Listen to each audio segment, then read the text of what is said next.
Singapore's economic miracle. From third world to first. Imagine building one of the richest nations on earth. Without oil. Without gold. Without farmland.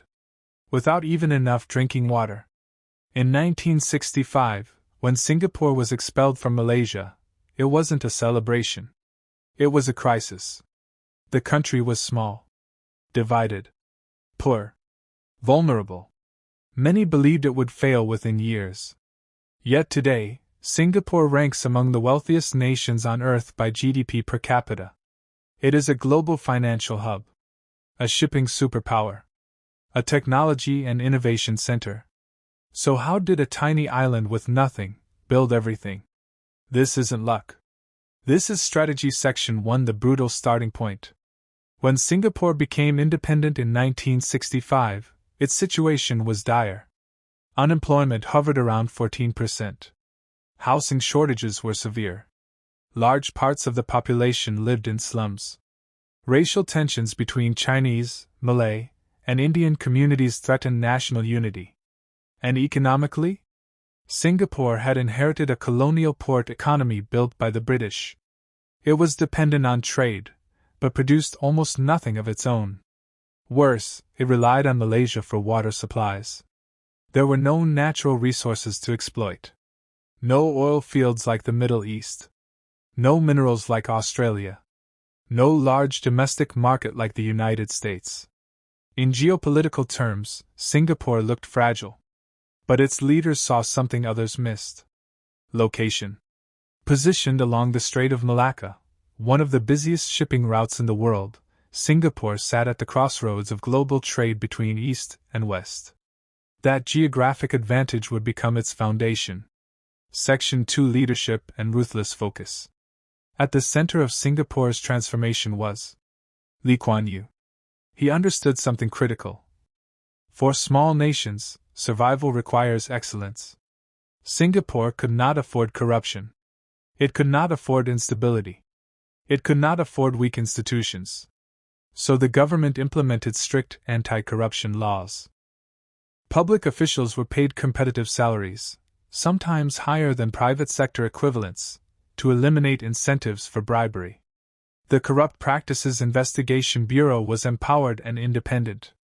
Corruption, once common across many developing countries, was aggressively prosecuted.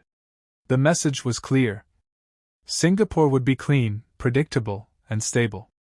And in the world of global capital, predictability is power. Section 3. The industrialization strategy. Instead of adopting protectionism, which many post-colonial nations chose, Singapore took the opposite path. It embraced globalization. Through the Economic Development Board, Singapore actively recruited multinational corporations. It offered low corporate taxes, political stability, strong contract enforcement, world-class infrastructure. Major companies in electronics, petrochemicals, and manufacturing established operations there. The early strategy focused on labor-intensive manufacturing, textiles, assembly, ship repair. But here's the key difference. Singapore didn't want to stay low-skilled forever. From the beginning, the goal was upgrading. Every industry was seen as temporary, a stepping stone to something higher value. Section 4. Education as economic infrastructure. Singapore treated education not as social policy, but as economic strategy. English became the working language. This allowed Singaporeans to connect directly with global markets. The government aligned technical institutes with industry needs. When electronics companies arrived, schools produced electronics engineers. When financial firms expanded, universities strengthened finance programs. This tight coordination between government, industry, and education became one of Singapore's most powerful advantages. By the 1980s and 1990s, Singapore was no longer just assembling products. It was designing them. Section 5. The port, engineering global trade. Singapore's port became its economic heartbeat. Operated by Port of Singapore Authority. The strategy was simple. Be faster than everyone else. Ships were unloaded and reloaded with extreme efficiency. Advanced logistics systems minimized delays. Massive reinvestment ensured constant modernization. The result? Singapore became one of the busiest transshipment hubs in the world. Even today, a significant percentage of global trade passes through its port. For a country with no natural resources, trade became its resource. Section 6: Building a financial empire. As manufacturing matured, Singapore diversified again. It positioned itself as a financial center for Southeast Asia. Strong regulatory frameworks, independent courts, clear property rights. Banks from around the world established operations there. The government also created sovereign wealth funds like Temasek Holdings and GIC to strategically invest surplus capital globally. This ensured national wealth wasn't sitting idle, it was growing internationally. Singapore didn't just earn money. It made its money work. Section 7: Public housing and social stability. Rapid economic growth often creates inequality. Singapore preempted this with large-scale public housing programs. Today, over 80% of Singaporeans live in government-developed housing. Home ownership became a tool for stability. When citizens own property, they become invested in the country's future. The Central Provident Fund, a mandatory savings program, ensured long-term financial security for retirement, healthcare, and housing. This created a culture of savings and fiscal discipline. Unlike many nations drowning in debt, Singapore maintained strong reserves. Section 8: Defense and geopolitical strategy. Singapore knew it was geographically vulnerable, so it invested heavily in defense. Mandatory military service built national unity. Strong diplomatic ties were cultivated with both West powers and Asian neighbors. Singapore avoided choosing ideological sides. Instead, it chose pragmatism. Its foreign policy focused on survival through balance.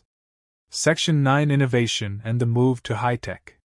In recent decades, Singapore has moved aggressively into biotechnology, artificial intelligence, fintech, advanced manufacturing.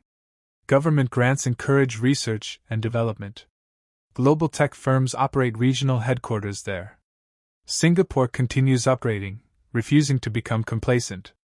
Section 10: The trade-offs. But this model isn't without criticism. Political opposition is limited. Media freedom is more restricted compared to Western democracies. The cost of living is high. Strict laws govern social behavior. Singapore prioritized order and efficiency over political liberalization. Some see this as necessary for survival. Others view it as restrictive. But regardless of perspective, the economic results are undeniable. It wasn't magic. It wasn't oil wealth. It wasn't foreign aid dependency. It was relentless long-term planning. Zero tolerance for corruption. Investment in human capital. Strategic globalization. Institutional strength. Singapore understood something powerful. Small countries must outperform. They cannot afford average. And so Singapore chose excellence. Final closing. In 1965, Singapore had every reason to fail. Instead, it became proof that natural resources don't define destiny. Institutions do. Leadership does. Strategy does. From third world to first world. Not by chance, but by design.